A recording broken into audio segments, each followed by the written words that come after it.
Hello mga mare, so ayan, nandito na naman tayo kila Inay. Masyal na naman ako dito kila Inay. So ayan, may bitbit na merienda si Inay. Papunta kami sa kanilang bahay. So ayan, tingin-tingin kami dito sa Pakuran. So ngayon lang ulit ako nakapunta kasi dito. Unlike nung isang araw kasi mga 1 week lang naman.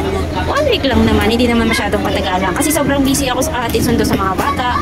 So ayan, at dito ngayon ko lang naman nakita yung mga tanong ni Inay.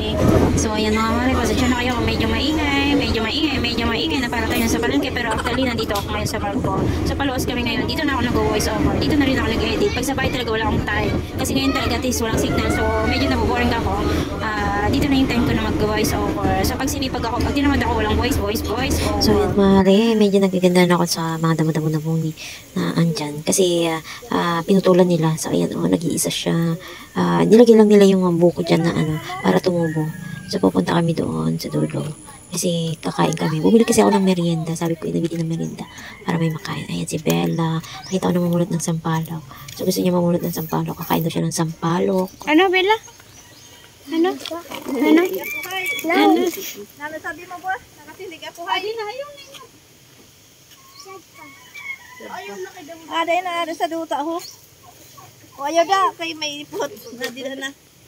Kay hulog nila sa iyo. Natag na ito, sabi. Ano naman? Dito mga kape. Ang kamo yung ate mo yan. Paano pakainin to? Ito? Hindi naman nila kinakain na baka busog.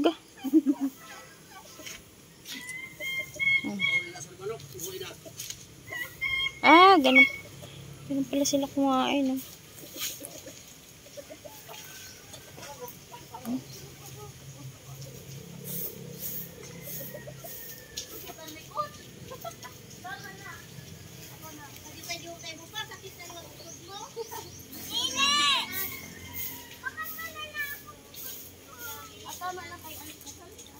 Tama.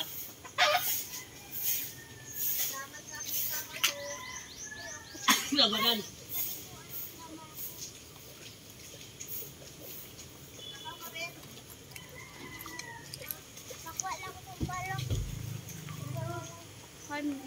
Mama, pamulot ako pa sa palok.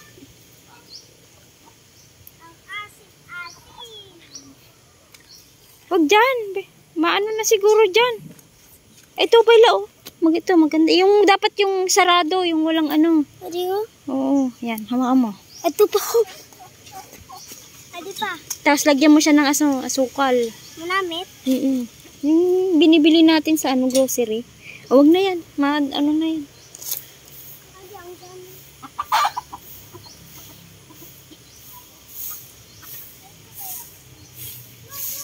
Ay, dito pa pala, Bella, Bella, makinig. Ito, ayan, hawakan mo. Ito at... Yan. Pero pag wag na, yung lang. Kinahugasan ba yan na? Hindi na, kahit... Ay, yung kamay mo, hugasan mo. Bawal na ito. Ha? Yan. Hindi, pwede. Bawal na ito. Yan na, yung mga bukas na ang hindi na pwede. Hindi na pwede yan. Bukas na yan Mga sarado lang. Ayun. So ayan, naisipan namin mamulot ni Bella na ang sampalok. Pero namin paborito sa sampalok. Pag nakakita kasi kami ng sampalok, palayo kami tinatakam. So siya mahilig lang siya sa solo lang na. Ako kasi minsan, sinasos ako sa bagoong na may suka. Ewan ko ba nakasanayan ko na yung mga malitaw. Nabubulol na ako. Yan, nabuksan na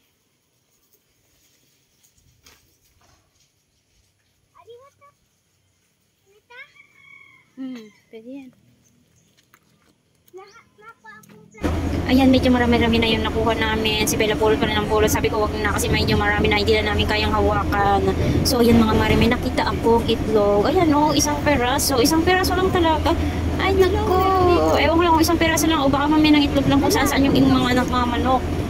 Yan, buti na lang may isa dito. Ay hindi na pisa. So ayan, may nakita akong isang peraso. Ayan, pinulot ko na lang. Hirap kasi kunin na medyo malinis pa, hindi pa biyak. Kasi pag biyak kasi sabi ko kay Bella, wag na niya kung baka mamaya pinasok na ng alikaboko kaya kung anong insekto na sa loob. Kaya ako yung mga hindi pa biyak ang kunin, yung wala pang basag. Pwede na yun. So, ayan, tapos na kami mamulo at uwi na kami. Kasi magmimerienda muna kami bago kami kakain ng sampalok. Sabi mo kati, ganyan mo, oh. Magmerienda doon. May dala si inay na ano.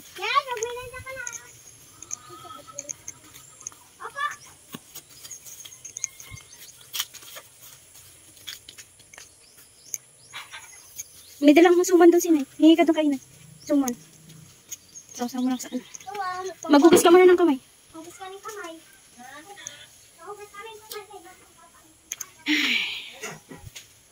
So, ayan, ikot-ikot tayo dito sa may labas kasi presko dito sa labas. Kaya gusto ko lumambay dito. So, kalimitan doon ako kala Tilaya tumatambay. Kasi boring naman ako kung doon ako sa bahay. Ayan, ang mga tanim na kalamansi. So, binili kasi namin yung kalamansi doon sa city. So, 150 at ang bili namin ng isang puno. Tapos tinanim namin dyan. So, yung binili namin na sa amin, nilagay ko doon sa bahay is hindi siya tumubo. So, dito ko lang inay tumubo siya. Sabi ko kasi kay Lakay sa asawa ko is bumili siya ng kalamansi. Gusto ko kasi na may pinipitas kami ng kalamansi. Kasi sa bahay kasi mahilig kami sa kalamansi. Kaya nagpabili ako kung alin ang magbubunga dyan. So, kila inay talaga bumunga siya. Yung sa amin hindi. So, yan. Hindi ko na lang si Bella dyan kasi sabi ko, magmerienda muna siya bago siya kumain ng sampalo. Isa, dalawa, ganyan. Maganda kasi sa katawan kasi yung minsan kumain ka ng mga asim.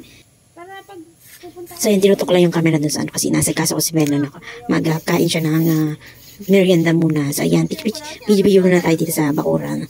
Nakikitan kasi ako dito sa kalamansi ng mga maliit. So, ayan si Bella. Pupesto na siya. Tapos na siya kumain ng merienda. So, pesto na rin si Inay. Magkukwentuhan na kami. Magmamaritesan kami ni Inay. So, pag andyan talaga ako, nagmamaritesan kami. So, aabot kami ng anong oras na naman kami. Natapos magmaritesan hanggang sa maggabi na sasaing na lang ng mabilisan na naman sa bahay. So, mga mare, grabe talaga yung pamaywang ni Aling Jack. So, ayan, nagkukwento na kami ni Inay niyan. Tapos nakatingin-tingin ako dun sa mangga.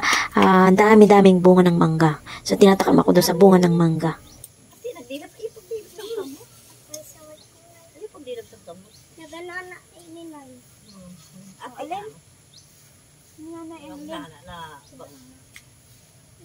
Kasi ate mo yun. Tama na. Tanggalin mo na yan. Ano ba yan? Paano yan? Ay, kay di na ako. Naso amad. Kaya na lang. Tanggalin mo muna. Mamaya magtubig Tapos wag mo munang basain. Ba't ko na nga na ano yung butang? Patingin. Kasi andi di ko pila na. Yeah. Adas mo. Wala. Talaga. Namo ka lang may bunga man. Ganyan talaga.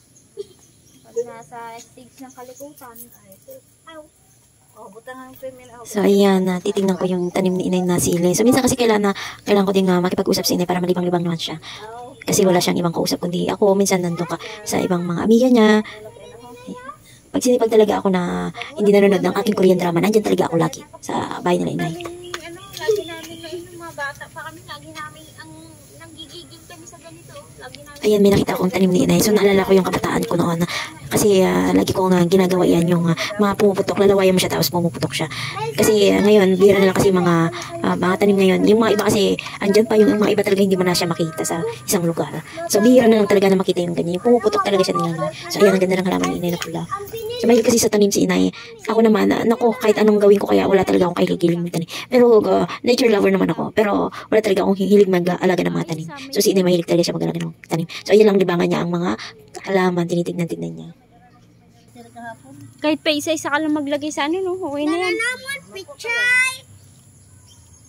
Sino nagtanim yan? Ako, may dala si itong taga-asis na amon pandili. Ay, sa lagad ka puno. May nga na buhay. Oo, buhay na buhay. Ay, sa ribuhan ko man aga hapon. Gani kay ambot ko na ginano sang sapat ang dahon. Yan at Jackie.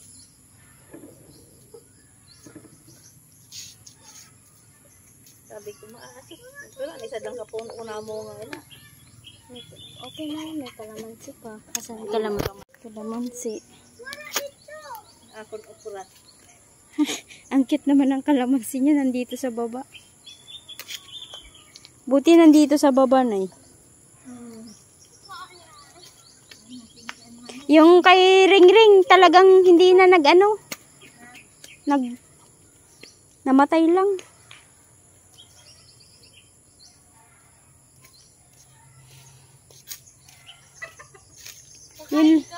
Yung lang talaga yung dati na doon. Yun lang talaga, yung dati. Diba nag-try pa sila doon sa harapan? Wala, hindi din na ganun. Sarapan na, wala man nagdako. Eh, paano kasi inano naman nila ng tapos mag-isa lang siya. Oh. Tapos hindi naman nila dinidiligan. Nagadako daw damo pa na mga kunano ada may banabaw. Ganyan talaga kami nene, para lang kami magbarkada kung magkwentuhan kami. So maghapon talaga, talaga kulang na lang talaga ang isang araw na magkwentuhan kami ng kung ano-ano para malibang lang kami. So para lang kami nagkukwentuhan na parang magbarkada lang.